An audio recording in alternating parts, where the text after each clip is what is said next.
प्रणाम स्टूडेंट, कैसे हैं आप सब लोग। आशा करता हूं अच्छे होंगे। मैं अंकित शर्मा आपका स्वागत करता हूं आपके अपने परिवार फिजिक्स गुरु में, जहां पढ़ते हैं हम ग्रेजुएशन के लिए फिजिक्स, केमिस्ट्री और मैथमेटिक्स। और ये चांद मेरे बीएससी किसके लिए, सिक्स सेम के लिए, six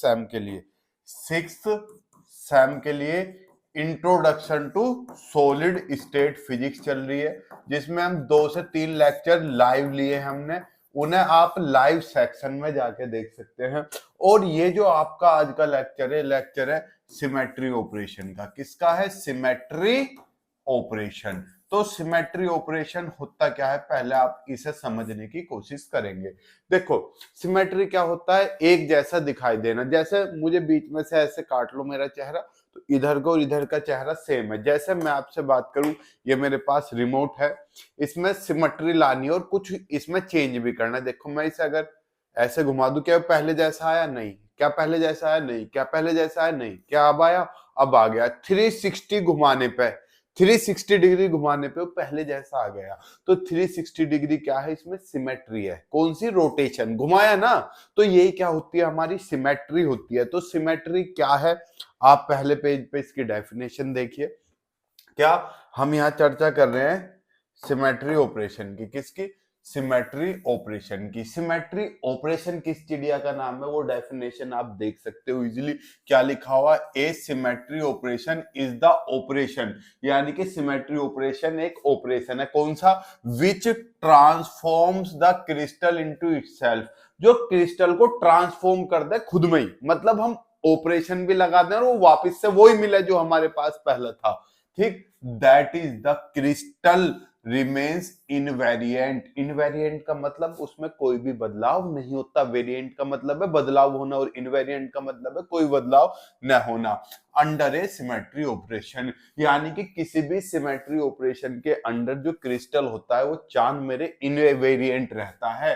these operations could be, ये ऑपरेशन क्या हो सकते हैं? ट्रांसलेशन हो सकते हैं, रोटेशन हो सकते हैं, रिफ्लेक्शन हो सकते हैं और इन्वर्जन हो सकते हैं।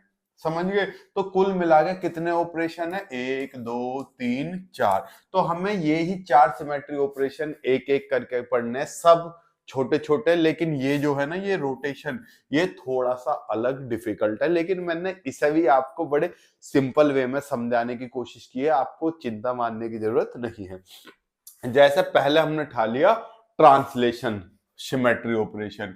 तो ट्रांसलेशन ऑपरेशन इज ऑपरेशन, यानी कि ट्रांसलेशन ऑपरेशन वो ऑपरेशन है विच, जो when applied A lattice point, जो किसी लैटिस पॉइंट पर लगाया जाता है, gives you a new lattice point which have identical surroundings, यानी कि जो किसी लैटिस पॉइंट पर लगाया जाए और वैसी सराउंडिंग दे जो पहले थी, लाइक फर्स्ट लैटिस पॉइंट। इसमें क्या, जैसे आपने ट्रांसलेशन वेक्टर पढ़ा था, जब ट्रांसलेशन वेक्टर जोड़ देते हो तो आगे खिसक जाते हो, उतना ही। जैसे एक लैटिस पॉइंट यहाँ है, इसका एक यहाँ है, एक यहाँ है, मैंने यो खिसका दिया इतना, यो खिसका दिया इतना, यो खिसका दिया इतना, तो सेम बिल्कुल पहले जैसी स्ट्रक्चर ना मिल गई। ऐसी सेम इसमें खिसका के देखो तो हर बार सेम स्ट्रक्चर ना मिल रही। और यहां से यहां तक लैटिस पॉइंट का जो खिसकते हो उसे ट्रांसलेशन वेक्टर बोलते हो। याद है? नहीं पता?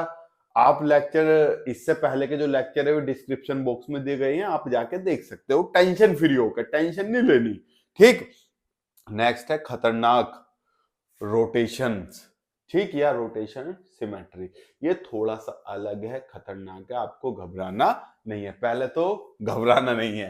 रोटेशन सिमेट्री की बात करें, एक crystal is said to possess rotational symmetry, यानी कि एक जो आपका सिस्टम है वो कहा जाएगा कि ये रोटेशनल सिमेट्री रखता है इफ क्रिस्टल रिमेन्स इनवेरिएंट, यानी कि अगर क्रिस्टल अपरिवर्तनीय रहे। इनवेरिएंट का मतलब अपरिवर्तन। After rotation through out angle theta, यानी कि अगर थीटा एंगल घुमाने पे भी वो क्या रहे? अपरिवर्तनीय। जैसे मैंने वो बताया था, इसकी कितनी थी? 360 डिग्री। क्यों? क्योंकि अगर मैं इसे 90 घुमा देता था तो इसका ये हिस्सा इधर है, इधर है, 90 घुमा तो इसकी क्या सिमेट्री नहीं रही। समझ गए? Since the lattice always remains invariant under a rotation of 2 pi, हो ना रहा कि हमेशा इनवेरिएंट रहता है 360 डिग्री पर। ठीक, the angle 2 pi must be an integral multiple of theta. जैसे मैं आपको बताऊं, मेरे पास ये है, इसे मैंने 1, 2, 3 और 4 बार घुमाने पे वापिस अपने उसमें आ गया, यानी कि थीटा को 4 बार घुमाया, 4 थीटा कितना आ गया 360 डिग्री, समझ गए। यानी कि मान लो हमने n बार घुमाया तो n थीटा बराबर 2 पाई, तो थीटा की वैल्यू क्या आ गई 2 पाई बाई n, जहां पर n 1 2 3 4 6, सर 5 या 7 क्यों नहीं है, उसका डिस्कशन है आगे, घबराओ मत। जो आपकी ये है, where n is a integer and is known as multiplicity of rotation axis, यानी कि रोटेशन एक्सिस को जितनी बार घुमाया उसकी मल्टीप्लिसिटी तो n 4 बार घुमाया था तो 4 हो गया था, समझ रहे हो। The possible value of n are 1 2 3 4 and 6 only, जो n की जो पॉसिबल वैल्यू है वे ये ही 5 वैल्यू मिलते हैं, 1 2 3 4 6, 5 और 7 नहीं मिलती। क्यों नहीं मिलती, मैंने डिस्कशन किया हुआ है अभी, कब क्या हुआ अभी करूंगा थोड़ी देर में, टेंशन ना लो, ठीक। The value of n decide the fold of rotation, कितनी बार फोल्ड कर रहा हूं रोटेशन को, जैसे इसमें 4 बार कर रहा था तो इसकी सिमेट्री थी 4 फोल्ड, n की वैल्यू 4 है, देखिए that is a rotation corresponding to the value of n, यानी कि n के रेस्पेक्ट में कितनी बार उसे घुमाया गया, is called n fold rotation. 4 बार घुमाए तो देखो यो इधर है, यो इधर है, 1 2 3 4, तो रोटेशन एक्सिस ये थी, ये आर पार जो निकलती है उसके अलोंग ही तो घुमा रहा था, कितनी बार घुमाया 4 बार, तो 4 फोल्ड रोटेशन आ गया। ए 2 dimension square lattice has 4 fold, 2 dimensional square lattice, इस तरह का स्क्वायर बना दो, स्क्वायर की चारों साइड सेम होते हैं तो उसे 4 बार घुमाओगे तभी तो सेम मिलेगा, समझ गए सर। सर ये तो कहानी हमने 10 जगह पढ़ ली, हमें एक चीज तो बताओ 5 और 7 क्यों नहीं होती। बेटा पहली चीज तो जब हम पेंटागन 5 के लिए पेंटागन लें और पेंटागन में हम सिमेट्री लगा के बार बार उसे जोड़ने की कोशिश करें, मान लो एक यहां बना दिया, एक मैंने यहां बना दिया, ठीक, एक फिर यहां बनाने की कोशिश करूंगा, तो इसमें क्या बनता है, लास्ट में स्पेस मिल जाते हैं थोड़े से, ठीक है, इस तरीके से, जैसे यहां मिल गया, मतलब कंटिन्यूअस सिस्टम नहीं मिलता, ये स्पेस मिल गया। जब पेंटागन के लिए खींचता हूं तो एक आधा स्पेस मिल जाता है, और सिमेट्री जो होते हैं वो कंटिन्यूअस, उसमें कोई भी स्पेस नहीं होता, तो इस वजह से 5 और 7 आपके लिए नहीं जाते। सर ये तो आपने हमें क्या बना दिया, मूर्ख। कोई लॉजिकल बात बताओ, लॉजिकल भी बताऊंगा, क्यों टेंशन ले रहे हो, जब हम हैं तो आपको टेंशन नहीं लेनी। देखो अगले पेज पे हमने लॉजिकल और मैथमेटिकल बात की हुई है पूरी, आप देखो जब हमने n की वैल्यू निकाल ली तो 1 2 3 4 6 आ रही है, 5 और 7 आई नहीं रही। सर ये n की वैल्यू निकाली कैसे है ये तो बताओ हमें। देखो हमने क्या किया, हमने एक लाइन मान ली, रो ऑफ लैटिस पॉइंट की लाइन मान ली ए बी सी डी, मान ली let the system possesses n fold rotation symmetry, कितनी n फोल्ड रोटेशन सिमेट्री रखता है, एक भी हो सकती है, 2 भी, 3 भी, 4 भी, 6 भी, हमें पता नहीं कितनी है, हमने फिलहाल n मान ली, लास्ट में n की वैल्यू निकालेंगे, मान ली then rotation by n angle theta, हमने क्या करा, सिस्टम को थीटा एंगल घुमा दिया, या तो क्लॉकवाइज घुमा दो या एंटी क्लॉकवाइज घुमा दो, clockwise and anticlockwise lead to some new lattice point, जब घुमाया तो नई जगह पे पहुंच गया, तो उन नए लैटिस पॉइंट को हमने P और Q नाम दे दिया है। Let T be the translation vector, T क्या है, ट्रांसलेशन वेक्टर, मतलब ये लैटिस पॉइंट था और ये लैटिस पॉइंट था, ये लैटिस पॉइंट था, ये लैटिस पॉइंट था, ये लैटिस पॉइंट था और ये लैटिस पॉइंट था, तो लैटिस पॉइंट के बीच की दूरी, ट्रांसलेशन वेक्टर वही तो होता है, अगर आपको याद हो हमने पढ़ाया था ऐसे कि इनके बीच की जो दूरी होती है वो ट्रांसलेशन वेक्टर, तो ये भी टी, ये भी टी, और ये भी लैटिस पॉइंट है, इनके बीच की दूरी भी टी, ये भी लैटिस पॉइंट है, इनके बीच की दूरी दी, और यहाँ से हमने लंब डाल के देखा तो क्या आमने सामने की दूरी बराबर नहीं होगी, ये भी टी। बताओ इसमें तो कोई रॉकेट साइंस है ही नहीं। अब देखो ये एंगल थीटा मानना हुआ हमने, यार ये एंगल थीटा मानना हुआ है। अब दो समांतर रेखा को ऐसे कोई लाइन काट दे तो ये दोनों एकांतर कोण बराबर नहीं होते, ये थीटा है, देखो ये दोनों समांतर लाइन है, ऐसे काट दे थीटा है, तो ये भी कितना होगा थीटा, ऐसी ये भी कितना होगा थीटा, कोई बेसिक सी चीज है। अब अगर मैं आपको एक चीज बताऊं, इस साइड की वैल्यू कितनी होगी, ये मान लो पी क्यू जो है, लेट पी क्यू बराबर एम इंटू टी। टी का एम गुना, 2 गुना 3 गुना 4 गुना मुझे नहीं पता, टी का मैंने एम गुना मान ली। एम क्या है, एक इंटीजर है। क्या है चांद मेरे, एक इंटीजर है। एम क्या है, एक इंटीजर है। ठीक है, 2 3 4 5 कुछ भी इसकी वैल्यू हो सकती है। तो यहां से देखो पी, ये क्यू, इसे मान लो आर, इसे मान लो एस। पी आर की वैल्यू क्या होगी, पी आर, अगर मैं ट्रायंगल देखो, कौन सा ट्रायंगल, पी बी आर में, पी बी आर में अगर मैं साइन थीटा लगाऊं, साइन थीटा क्या होगा, लंब बटे कर्ण। कोस थीटा लगाऊं, आधार बटे कर्ण। तो कोस थीटा बराबर आधार कितना है, पी आर, और कर्ण कितना है, बीपी। तो पी आर की वैल्यू कितनी आ गई, बीपी कोस थीटा। बीपी कितना है, टी, तो टी कोस थीटा। तो ये कितना आ गया, टी कोस थीटा। ऐसे ही सिमिलरली अगर मैं आपको बताऊं कि इसकी वैल्यू, इसकी वैल्यू एस क्यू की, जो एस क्यू है वो भी कितना आ जाएगा, टी कोस थीटा। तो ये भी टी कोस थीटा आ गया। ठीक, तो अगर हम फिगर की बात करें, इसलिए जो आपका पी क्यू है, पी क्यू वो किसके बराबर है, P R plus R S plus T Q. P R plus R S plus S Q, इसके बराबर ही तो है। सर बिल्कुल बराबर है, ये तो आप कोई रॉकेट साइंस वाली बात ही नहीं बता रहे, ये तो हमें पता है। पता है तो सारा देखो कितनी आसान है फिजिक्स, बस आपको समझते चलना है चीजों को। कुछ बच्चे इसे लेके बड़े कंफ्यूज होते हैं। ये मैं तुम्हें एक्स्ट्रा चीज बता रहा हूँ कि 5 और 7 क्यों नहीं होती। आपको मैं केवल लिखवा सकता था रटाने के लिए, पर मैं आपको बताने की कोशिश कर रहा हूँ, इसीलिए वीडियो को शेयर जरूर क्या करो मेरे रसगुल्लो। अब देखो पी क्यू की वैल्यू तो हमने माननी हुई है एम टी, तो यहां तो एम टी हो गया is equal to P R T cos theta. T cos theta और टी, तो T cos theta plus T cos theta. बताओ कोई समस्या, सर कोई समस्या नहीं। एम टी बराबर T cos theta 2t cos theta plus T. बताओ, नहीं समस्या। टी कॉमन लेके खत्म हो सकता है, तो बराबर एम कितना, 2 कोस थीटा प्लस 1। अब 1 प्लस का इधर आके माइनस का is equal to 2 cos theta. तो कोस थीटा की वैल्यू क्या आ गई, m-1, m-1, और ये 2 गुना में भाग में, ये आ गई मेरे पास किसकी वैल्यू, कोस थीटा की। अब हमें पता है m एक इंटीजर है, और इंटीजर में से 1 घटाओगे तो भी इंटीजर ही मिलेगा। Late m-1 equal to n, क्या हो गया, एक न्यू इंटीजर हो गया, ये एक न्यू इंटीजर हो गया। ठीक, इसलिए यहां लिख दूं, यहां दिख रहा है ना इस टेबल के ऊपर, इसलिए कोस थीटा कितना आ गया, n/2। ठीक, अब मुझे एक चीज बताओ, कोस की मिनिमम वैल्यू क्या होती है, सर -1, मैक्सिमम वैल्यू +1। अरे कोस की वैल्यू -1 और 1 के बीच ही तो लाई करती है, सिंस अबे यार क्या हो रहा है, हाँ यहाँ चल ही नहीं रहा, यहाँ लिखते हैं सिंस वैल्यू ऑफ कोस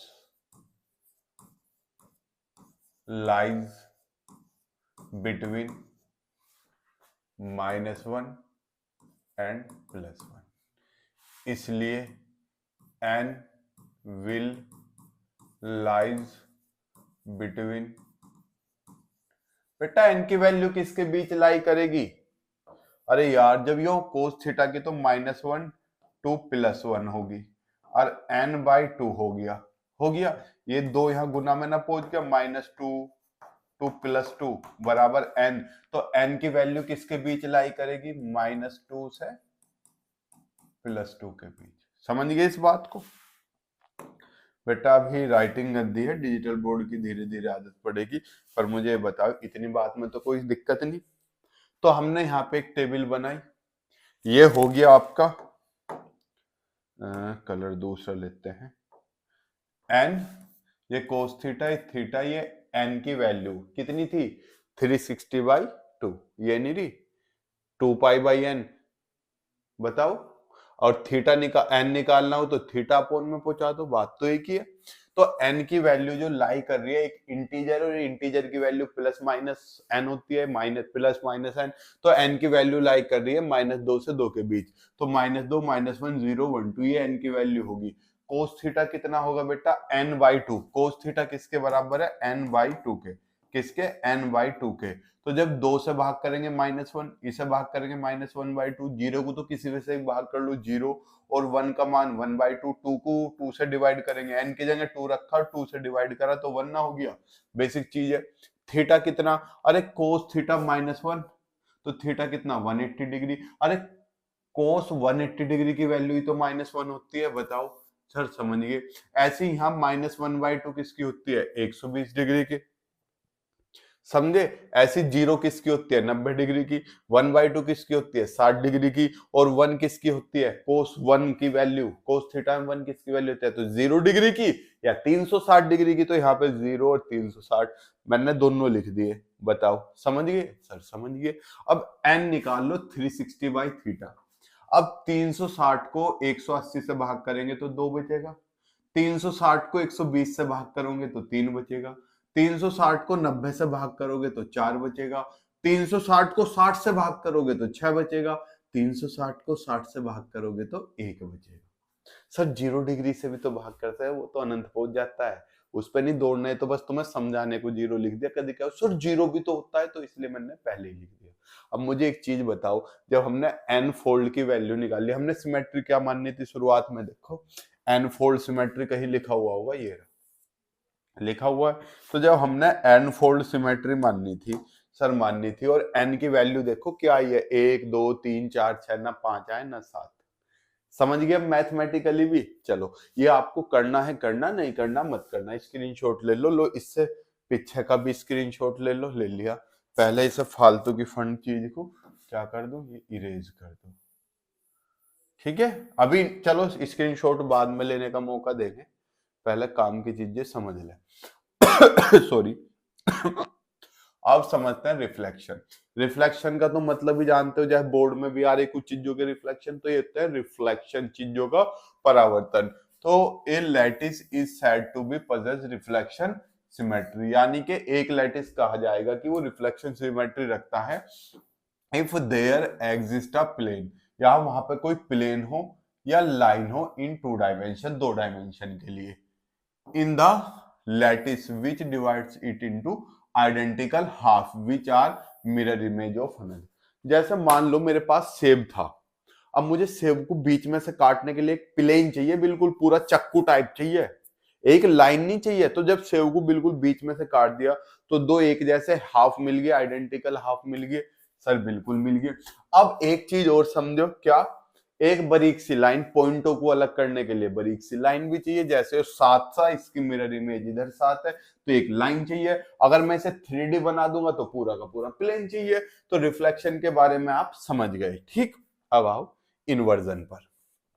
देखो इन्वर्जन कुछ नहीं कहता है, कहता है जस्ट उल्टा, अगर प्लस आर है तो माइनस आर भी होना चाहिए। जैसे आपको बताऊं, आपने कोई वो बना दिया, ये ओरिजिन है, अगर इधर प्लस आर है तो माइनस आर भी होना चाहिए, समझ गए। यही क्या है आपकी इन्वर्जन, इन्वर्स होना चाहिए, समझ गए। जैसे ये यहाँ पे एक स्ट्रक्चर दी हुई थी ऐसे, दूसरी यहाँ पे दी हुई थी ऐसे, तो इस पॉइंट का इन्वर्जन, ये ओरिजिन है, यहाँ से ये मान लू माइनस आर है तो ये प्लस आर है, ऐसे इस पॉइंट का इधर है तो एक इधर है, इस पॉइंट का एक इधर है तो जस्ट एक उधर मिलेगा, समझ गए।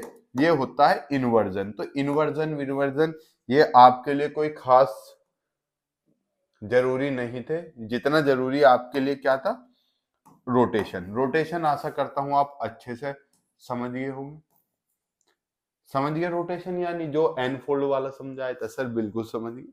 अभी आपको स्क्रीनशॉट लेने के लिए हम तैयार करते हैं। जैसे पहला पेज था, इस पे तो कुछ था ही नहीं, तो इसको तो आपको क्लीन ऑल, बस साफ से क्या लिख दूं,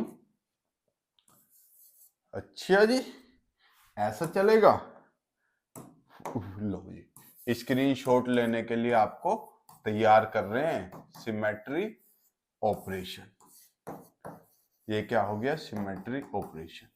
लो पहले पेज का स्क्रीनशॉट लो। ले लिया? सर ऐसे जरूरत नहीं है, फिर भी लिवा रहा हूं यार, टेंशन ना लो।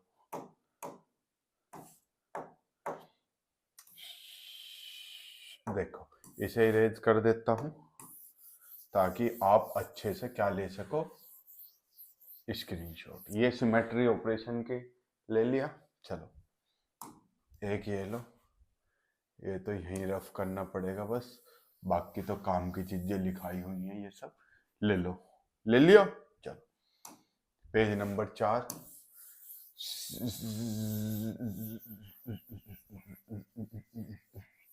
ले लो सर, ले लिया। ले लो इस पेज का, देखो पेज का स्क्रीनशॉट बहुत ज्यादा जरूरी है, समझ गए? ले लिया, क्योंकि ये समझने के लिए बहुत ज्यादा बेहतरीन है। लो जी, ये क्या है? रिफ्लेक्शन। और लास्ट में क्या है? इन्वर्जन। लो लो इसका स्क्रीनशॉट। ले लिया? लो इसका स्क्रीनशॉट लो। ले लिया? साथ में मेरा भी स्क्रीनशॉट लो। ले लिया? चलो बेटा, ये था हमारा क्या? Symmetry operation. मिलते हैं आपसे नेक्स्ट क्लास में, तब तक के लिए जय हिंद, जय भारत, प्रणाम, शुभ संध्या।